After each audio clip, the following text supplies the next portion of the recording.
sleepy village of Elderglow, nestled between whispering woods and rolling hills, magic was as rare as a star falling at noon.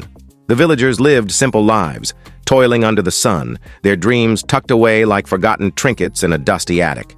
Among them was Lila, a young woman with eyes like storm clouds and a heart heavy with unspoken wishes. Lila worked at her family's bakery, kneading dough and sweeping floors, her days blending into one another like the loaves she baked. But deep inside, she yearned for something more, a life beyond the flour-dusted aprons and the predictable rhythm of Elderglow. Unbeknownst to Lila or anyone in the village, Elderglow was watched over by a peculiar figure, a fairy godmother named Seraphine. Unlike the grand godmothers of old tales with their sparkling wands and flowing gowns, Seraphine was a bit unconventional. Her wings were slightly crooked, her wand was prone to sparking at inopportune moments, and her spellbook was a tattered mess of scribbled notes and tea stains.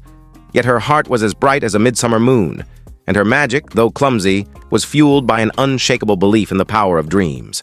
Seraphine had been assigned to Elderglow centuries ago, but the village had grown so practical that no one believed in magic anymore. Her duties had dwindled to minor tasks, mending broken fences with a flick of her wand or coaxing stubborn crops to grow. But one crisp autumn evening, as she hovered invisibly above the bakery, she heard Lila's quiet sigh. It wasn't just any sigh, it was the kind that carried a wish so deep it could wake the stars. Seraphine's wings fluttered with excitement. At last, a chance to be a proper fairy godmother. Lila, unaware of the shimmering figure eavesdropping on her heart, closed the bakery and stepped into the cool night. She gazed at the sky, where a single star blinked like a promise. "I wish," she whispered, "to find a purpose that makes my heart sing. To be more than this." Her words drifted upward, and Seraphine caught them like a butterfly in a net. The next morning, Lila woke to find her tiny bedroom filled with an odd glow, as if the sunlight had decided to linger. At the foot of her bed stood Seraphine, her wand fizzing like a firecracker. Lila yelped, pulling her quilt to her chin. "Who are you? And why are you sparkling?" "I," Seraphine declared, striking a pose that sent a shower of glitter onto the floor, "am your fairy godmother. I've come to grant your wish." Lila blinked, certain she was dreaming. "Fairy godmother? Those are just stories, and I didn't make a wish." "Oh, but you did," Seraphine said, waggling her wand. "Last night, under the stars, you wished for a purpose that makes your heart sing, and I'm here to make it happen." Lila, practical as the villagers of Elderglow, crossed her arms. "If you're a fairy godmother, where's your fancy gown? And why does your wand look like it's about to explode?"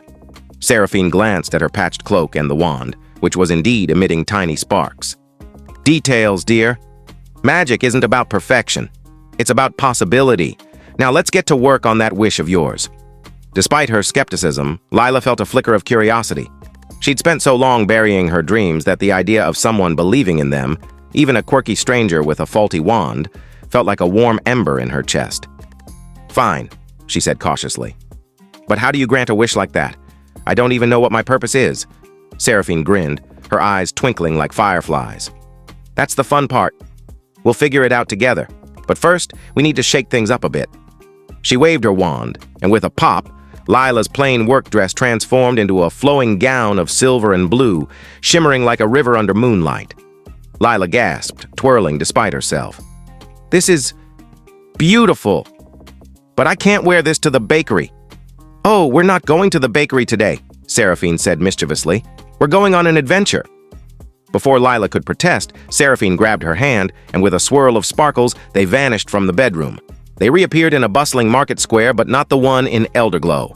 This was a vibrant, magical place, with stalls selling stardust pastries and cloaks woven from moonlight. Creatures of all kinds, gnomes, sprites, and even a talking fox, haggled and laughed under a sky painted with auroras. "Where are we?"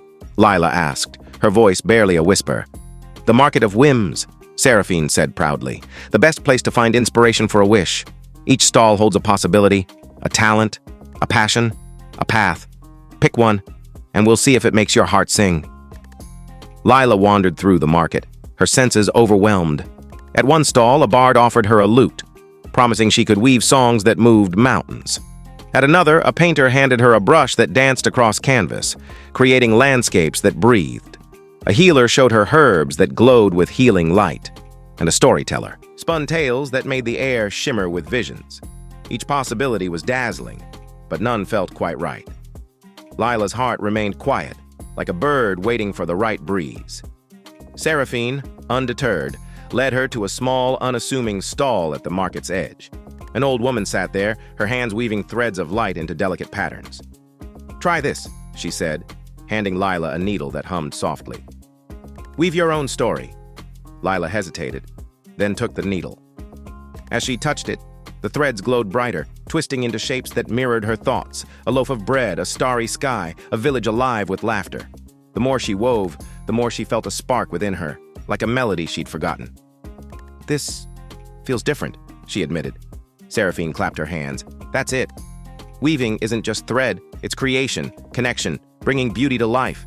Let's take this back to Elderglow and see what you can do." They returned to the village, the magical gown replaced with Lila's usual clothes. But the needle stayed with her, tucked into her pocket. Seraphine explained that the needle wasn't just for thread. It could weave ideas, kindness, and dreams into the world. "Your purpose," she said, "might not be one grand thing. It might be many small things, woven together to make Elderglow shine." Lila wasn't sure she believed that, but she agreed to try. Over the next few days, she used the needle in quiet ways. She wove a blanket for old Widow Tamsin, who smiled for the first time in years. She stitched a banner for the village festival, its colors so vibrant that children danced beneath it. She even mended a torn friendship between two neighbors, her words as careful as her stitches. Each act felt small, but together they began to change Elderglow. The village seemed brighter, its people kinder, as if Lila's quiet magic was spreading. But not everyone was pleased. The village elder, Master Corwin, a stern man who valued tradition above all, noticed the changes and grew suspicious. "Who's behind this nonsense?" he demanded at a town meeting. "Banners and blankets won't fill our bellies or fix our roofs. We need hard work, not daydreams." Lila shrank in her seat, the needle heavy in her pocket. She hadn't meant to cause trouble, but doubt crept in. Was she wrong to believe in this strange magic? Seraphine, hovering invisibly nearby, saw her hesitation and knew it was time for a bigger test. That night, a storm swept through Elderglow, fiercer than any in memory. Roofs collapsed, crops were ruined, and the village well cracked, leaving the people without water. Despair settled over Elderglow like a fog. Lila, watching the devastation, felt her heart ache. "I can't fix this," she told Seraphine, who appeared in a puff of glitter. "A needle can't rebuild a village." Seraphine's eyes softened. "Magic isn't about fixing everything at once. It's about giving people hope to fix it themselves. Use the needle, Lila. Weave something bigger." Lila didn't know where to begin, but she took the needle and sat by the broken well. Closing her eyes, she thought of Elderglow, not as it was now, but as it could be. A place where neighbors helped one another, where laughter rang louder than storms. The needle glowed, and as she moved it through the air, threads of light stretched across the village, invisible to most, but felt in every heart. They carried warmth, courage, and a spark of possibility. The next morning, the villagers woke with a strange energy. Instead of despair, they felt a quiet resolve. They began rebuilding, not alone, but together, sharing tools, food, and stories. Lila joined them, her needle weaving small miracles. A patch of soil that sprouted new crops, a roof that held against the rain, a child's smile that lifted a weary parent's spirit. Master Corwin, watching the village come alive, softened. "Perhaps," he admitted gruffly, "there's something to these daydreams after all." As weeks passed, Elderglow transformed. The well was repaired, stronger than before. The fields bloomed with unexpected abundance. And Lila, once invisible behind her bakery counter, became the heart of the village. Not because she was loud or grand, but because she wove kindness and hope into every corner. Her heart, once quiet, now sang with purpose. Seraphine visited one last time, her wand finally behaving. "You did it, Lila," she said, her crooked wings fluttering. "You found your purpose." Lila smiled, tucking the needle into her pocket. "It wasn't just me. It was everyone. And maybe a little magic."